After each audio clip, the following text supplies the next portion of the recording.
Olá! Faz 10 anos que a doutora Zilda Arnes nos deixou. Foi vítima de um devastador terremoto no Haiti, enquanto se dedicava a mais uma missão de ajudar populações carentes. Sempre incansável na vontade de congregar pessoas para espalhar conhecimento sobre saúde e qualidade de vida, foi através de sua experiência como médica, pediatra e sanitarista que essa catarinense uniu voluntários por todo o Brasil e fora dele e foi capaz de transformar a vida de milhões de pessoas, criando o maior movimento da história de combate à mortalidade infantil, a Pastoral da Criança. Nossa convidada de hoje é Lilian Arnes, que vem nos contar sobre o legado deixado por sua tia Zilda Arnes e o trabalho da Pastoral em suas campanhas em prol à vida durante as quase 4 décadas de trabalho humanitário. O Mulher em Foco está começando.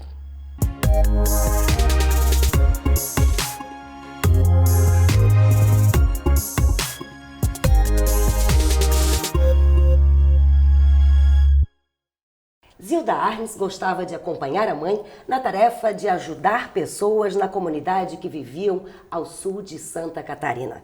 A vontade de servir aos outros era exemplo dos pais, que criaram todos os 13 filhos dentro da formação católica. E quem vai contar mais sobre essa unida família é Lilian Arnes, sobrinha de Zilda. Seja bem-vinda. Obrigada a todos. É uma alegria poder falar sobre a doutora Zilda, sobre a nossa família, um pouco sobre Forquilinha também, a terra natal de doutora Zilda, e estar aqui para poder falar também para as líderes da Pastoral da Criança que nos acompanham. Quando você fala Forquilinha, a cidade que a doutora Zilda nasceu, que teus tios nasceram, e a cidade que você vive. Você tem uma atividade na pastoral hoje na cidade? Sim, a gente coordena a Pastoral da Criança da Diocese de Criciúma, que compreende mais de 25 municípios, 32 paróquias, com cerca de 1000 lideranças comunitárias, que eu cumprimento nesse momento também e enalteço, porque são as nossas Zildas, aquelas que repetem o trabalho que a doutora Zilda deixou como legado para todos nós. Repete e continuam fazendo esse trabalho lindamente, que já ajudou mais de 1 milhão de pessoas, né? Em todo o Brasil e também no exterior. Ela atravessou fronteiras e ajudou pessoas em outros lugares como África. E tem mais algum lugar assim que a representação da pastoral é evidente? A gente pode falar bastante sobre o trabalho feito na Venezuela também. A gente tem lideranças da Pastoral da Criança, um trabalho magnífico, assim como no Haiti, onde a doutora Zilda faleceu e que hoje tem um trabalho muito bom sendo desenvolvido também. São cerca de 10 países que contam hoje com a Pastoral da Criança, além do Brasil. E a gente tem a Pastoral da Criança estendida por todo o país.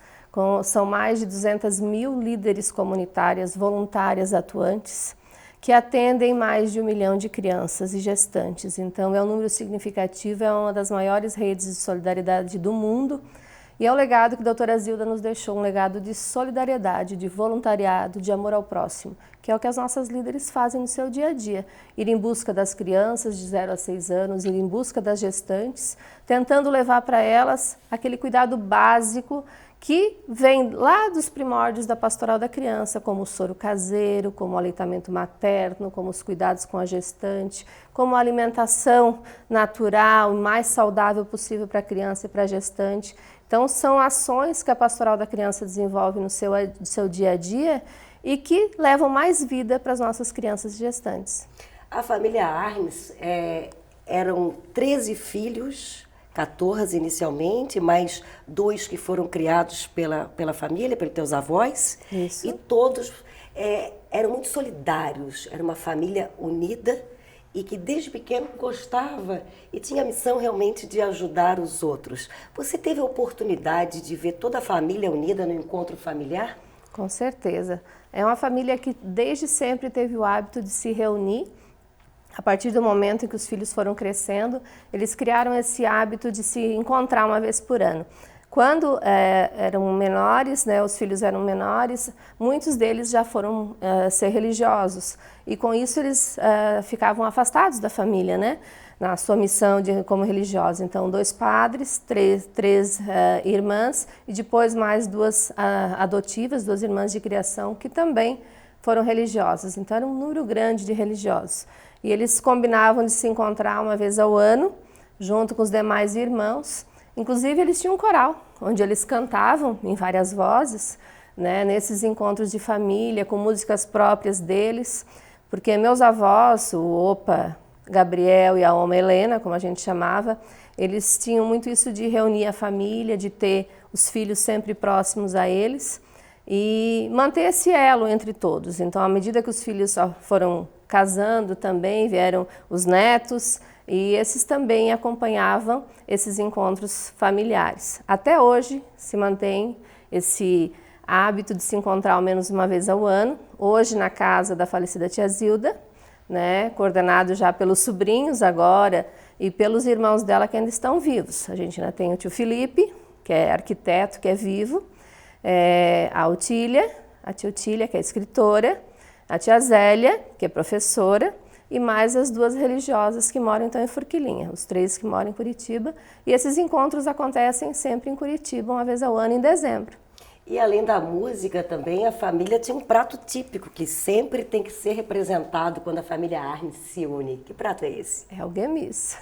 É um prato que é bastante conhecido na nossa região, né? Vem da cultura germânica, mas tinha uma receita especial que era feita, né, na família pela Oma Helena, em especial pela minha mãe também, que era nora, né, cunhada, meu pai, que era irmão da doutora Zilda.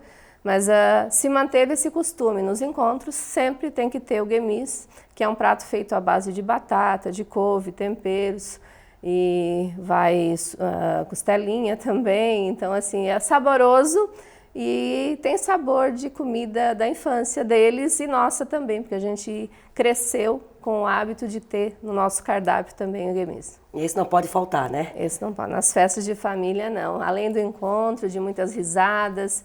Uma família que já está bastante grande, né? Os irmãos, todos com vários filhos. Meu pai teve 9 filhos e a tia Zilda teve 6 filhos também. E assim, cada um com esse número grande vão casando e vão tendo netos também, e assim vai. E a família cresce a cada ano.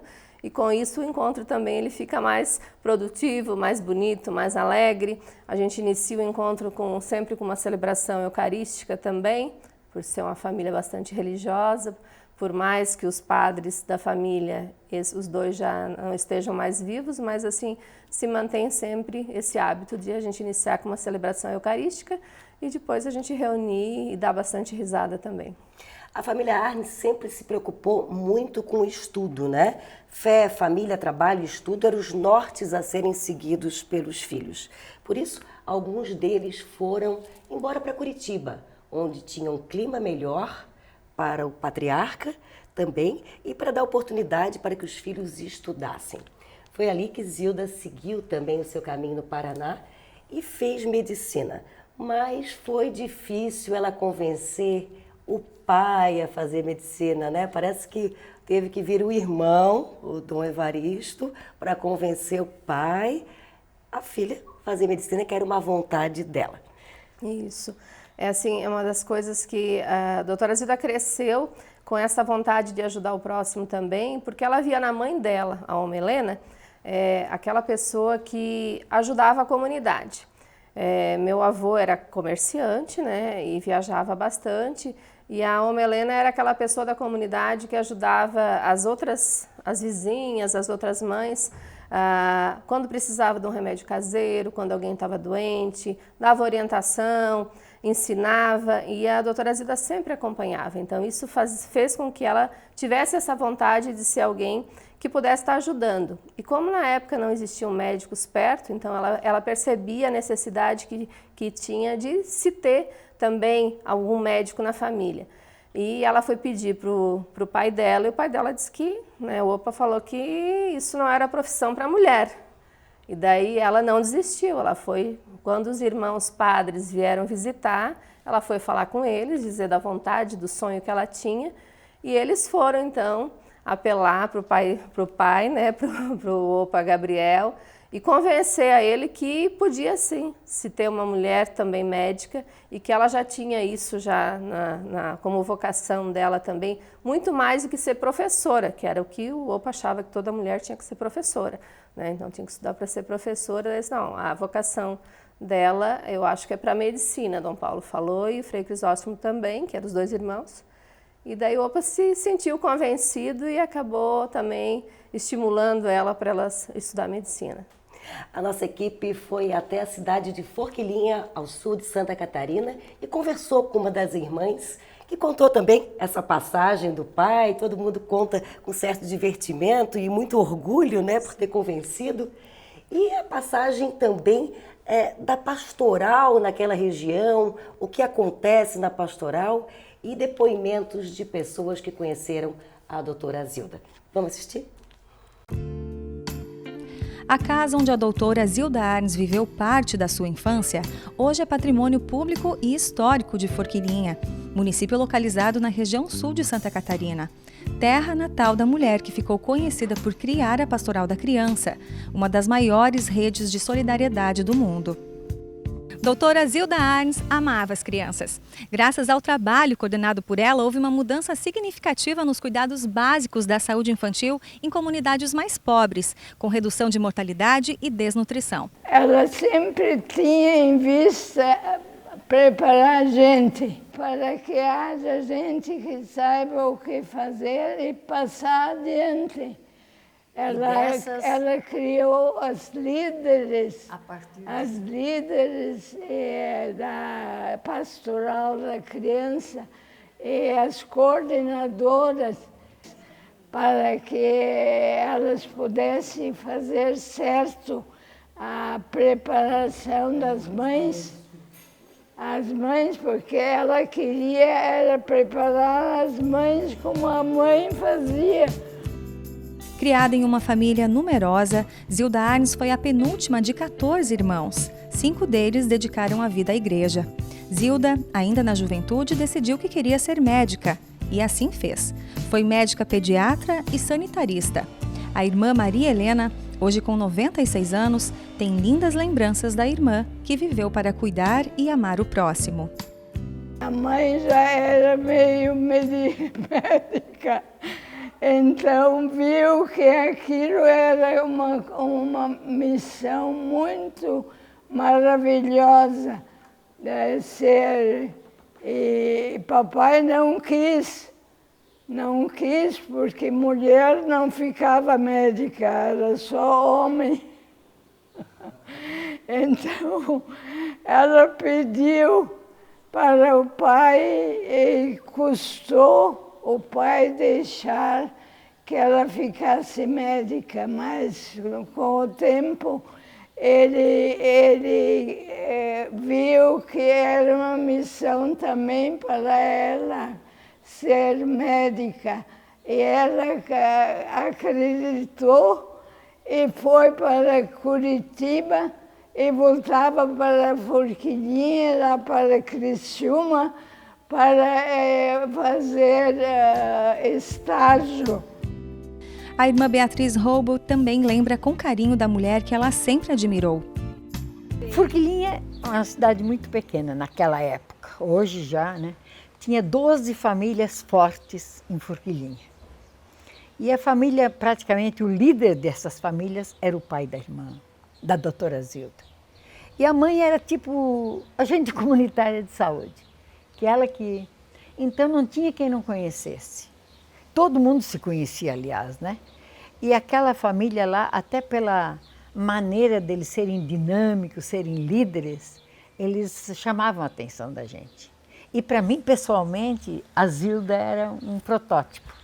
Era um tipo de um exemplo, de um ideal que se podia seguir. Então, para mim, cada vez que ela vinha para cá, eu ficava encantada. A médica morreu em um terremoto no Haiti em 12 de janeiro de 2010. Ela estava no país em missão humanitária. Essa morte dela nada mais foi do que uma doação completa. Que os filhos insistindo para ela ficar com eles na praia, que era as férias da família, E ela disse, não, em primeiro lugar, a missão.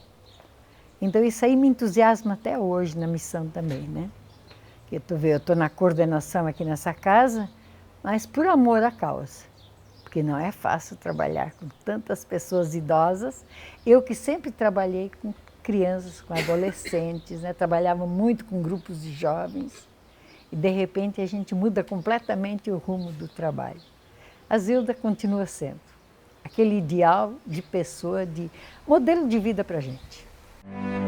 É sempre a arte e a técnica de multiplicar o saber e a solidariedade com muito carinho, porque é isso que todos precisam. Através desses depoimentos, a gente fica sabendo mais da doutora Zilda e do amor que as pessoas tinham por ela e também conhecer um pouco da cidade, né? É uma cidade que está crescendo e é representada também pela pastoral lá, né? Por que escolher a cidade que a dona Zilda nasceu é tão importante para todo mundo e representa também o sul de Santa Catarina? O que acontece nessa pastoral da cidade de Forquilinha? Na verdade, quando a doutora Zilda veio em 1984 para Forquilinha, ela veio com a intenção de implantar a Pastoral da Criança também no estado de Santa Catarina. Ela havia iniciado esse projeto, novo projeto, em parceria com a Unicef, que era a Pastoral da Criança, em Florestópolis, no Paraná, em 1983. E daí ela veio a Forquilinha e disse, por que não começar também em Santa Catarina esse projeto que ajuda tantas crianças a serem salvas?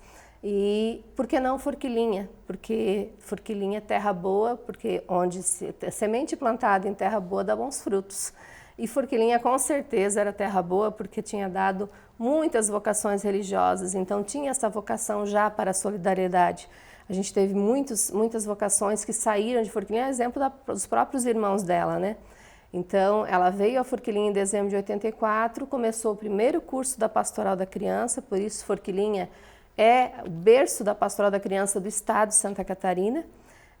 E dali ela espalhou essa Pastoral da Criança para todo o estado de Santa Catarina. Então, em abril de 85, nós iniciamos as atividades da Pastoral da Criança em Forquilinha e dali nós espalhamos então para todo o estado, levando para todas as regiões do estado de Santa Catarina essa nova pastoral, que ajudou a salvar muitas vidas. A gente tem depoimentos de padres, né? A gente tem um especial que é o padre Silvestre de Sária, que ele contava que quando a Pastoral da Criança iniciou em Sária, ele via muitas cruzes de crianças no cemitério. E com o tempo ele começou a perceber a diminuição dessas cruzes e começou a ver que essas crianças passaram aí na igreja. Elas não estavam mais no cemitério porque elas estavam vivas e com saúde por conta do trabalho desenvolvido. Então, assim, essa pastoral ela mostrou para o mundo que era possível salvar vidas através de cuidados básicos, como o aleitamento materno, como os cuidados na gestação, como o soro caseiro, que é nada mais do que água, sal e açúcar, mas que reidrata e que evita que a criança faleça. E também com algumas coisas que ajudaram na questão nutricional, como foi a multimistura, como foi a alimentação, que na época se chamava alimentação alternativa, que era usar tudo que a criança, tudo que a família tinha em casa para a alimentação da criança. Então são cuidados básicos que fizeram com que a pastoral realmente conseguisse salvar muitas vidas e ser o que é hoje, uma grande força, porque é inspirada no ideal da solidariedade. É fazer com que a líder ela ajude quem mora perto da casa dela, aquelas pessoas que mais precisam. E no primeiro ano, no interior do Paraná, das 127 crianças que morriam, de 1.000 que nasciam, reduziu para em torno de 20, né? Eu quero deixar uma pergunta para o próximo bloco. A doutora Zilda era uma grande gestora também, uma mulher empoderada que soube organizar a pastoral para ser o que ela é hoje? Mas você vai responder depois do intervalo. A gente volta já.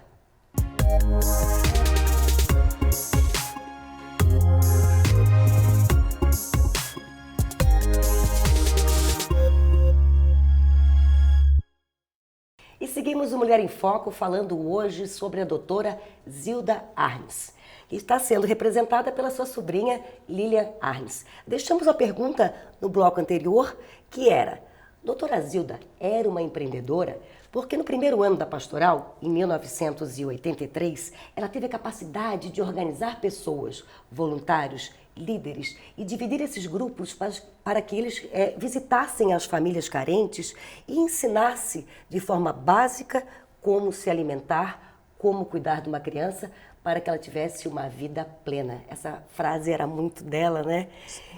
Há pequenas ações, pequenos cuidados, ensinar mães a amamentar que não amamentavam, fornecer o soro caseiro quando a criança estava com diarreia, desidratada, que era apenas uma receita simples, mas precisa ser bem feita, né? 2 quantidades de açúcar pequenas, uma pitada de sal e um copo d'água, e a criança, muitas vezes, que estava correndo risco de morte, sobrevivia.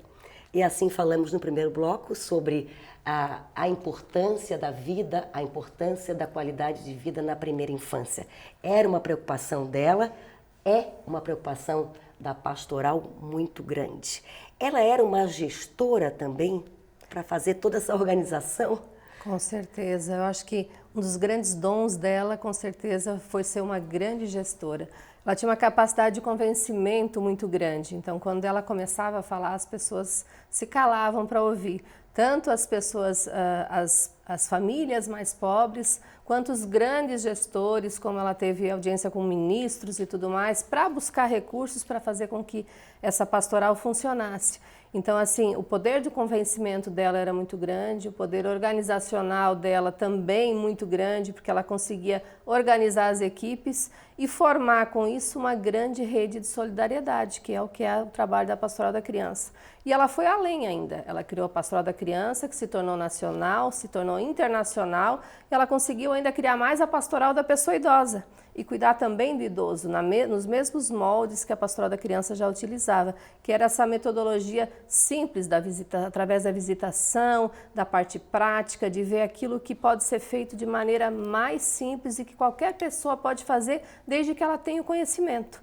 Então, o acesso ao conhecimento é que fazia a diferença. E esse acesso ao conhecimento dos líderes, que são voluntários, que fazem as visitas nas comunidades, eles são preparados de que maneira?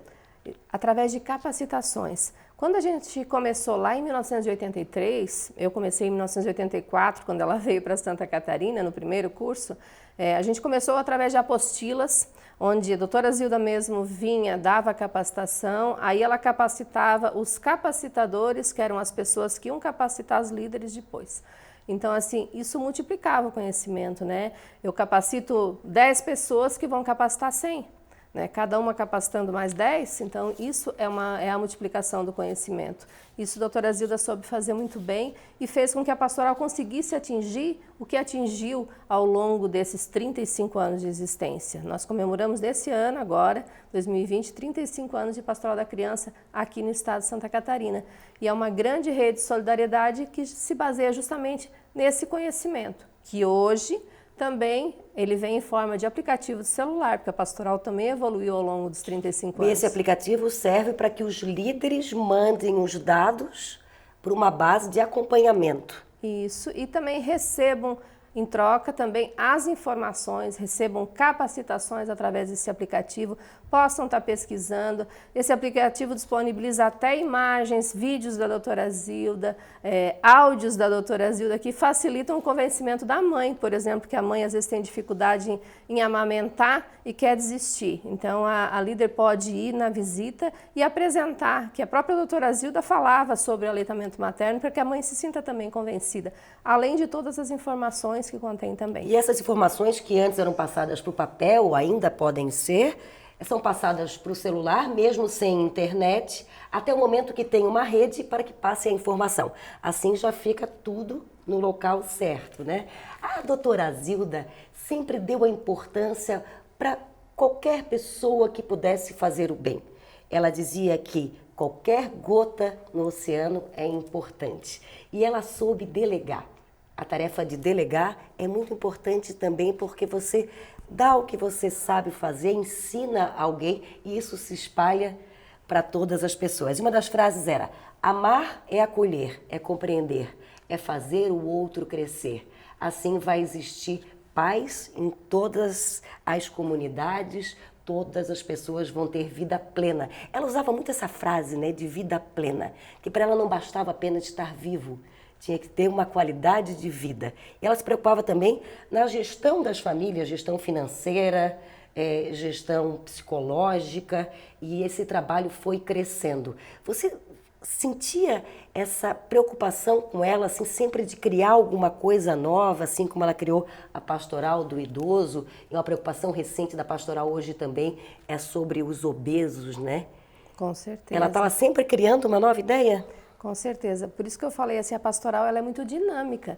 Se ela sobreviveu ao longo desses 35 anos é porque ela foi se adaptando às novas realidades. Então, se no início a gente tinha uma realidade de desnutrição, hoje a gente tem uma realidade diferente, que é a realidade da obesidade frente às nossas crianças, da falta de alimentação adequada, de falta de conhecimento em relação ao melhor alimento para a criança, às vezes falta de estímulo também ao próprio aleitamento materno, que é o primeiro alimento da criança. Então, tudo isso é conhecimento. Então, quando ela dizia fazer o outro crescer, é fazer com que o outro tenha acesso a esse conhecimento. Porque muitas das mães que foram atendidas pela pastoral da criança, enquanto mães de criança de 0 a 6 anos ou gestantes, elas acabaram se tornando líderes comunitárias voluntárias, porque elas pensavam assim, agora eu sei, eu posso ensinar as outras, e acabavam multiplicando esse conhecimento. Então, conhecimento nunca é algo a ser guardado, né? A gente tem que sempre estar espalhando, passando para os outros para que ele se multiplique também. Eu acho que esse otimismo que ela carregava na vida, essa vontade também de fazer o bem, fez com que ela aceitasse essa grande missão de liderança e mesmo assim, numa época da vida dela que tudo foi muito difícil, ela ficou viúva, ela já tinha perdido um filho antes, depois perdeu uma filha no acidente de carro, mas ela não desistiu, ela seguiu em frente, tentando transformar toda uma sociedade. Que exemplo você pode dizer para você, como mulher, que você carrega contigo mesmo, que a doutora Zilda te deixou como tia? Com certeza, quando ela falava da solidariedade, da importância do voluntariado para mudar o mundo. Ela dizia muito que eu posso sempre ajudar alguém, eu posso sempre fazer um pouco mais. Eu posso fazer a diferença a partir de mim, eu não devo esperar pelos outros. Eu acho que isso ela deixou para todos e eu levo para mim assim, nesse exemplo de estar sempre querendo fazer um pouco além daquilo que é o normal para todo mundo fazer. Então é pensar um pouco no próximo, tentar ajudar o próximo dentro das minhas possibilidades. Muitas vezes o voluntário hoje é tão difícil a gente achar pessoas que se dediquem ao voluntariado, porque a maioria das pessoas diz, eu não tenho tempo para me dedicar, não tenho tempo para solidariedade, minha vida é muito corrida. Mas se eu estiver ajudando 1 ou 2 crianças a terem mais vida, eu já vou estar fazendo o meu papel. Então é isso que faz a diferença. Ela dizia muito claro, o voluntário ele não só dá, ele recebe muito mais. Porque isso volta para o voluntário como satisfação pessoal, como bênção para a vida da gente, como a alegria de saber que eu estou fazendo a diferença na vida de alguém, em especial de uma criança, que nada mais é do que o futuro. Assim como tem acontecido, né, a transformação de toda uma sociedade nesses 30 e poucos anos. E que sirva de inspiração. Muito obrigada pela oportunidade de conhecer mais a família Arns através da sobrinha da doutora Zilda, Liane. Muito obrigada. Obrigada a você, obrigada a todos. E que nós nos espelhemos no exemplo da doutora Zilda e que ela do céu derrame sempre mais bênçãos sobre nós.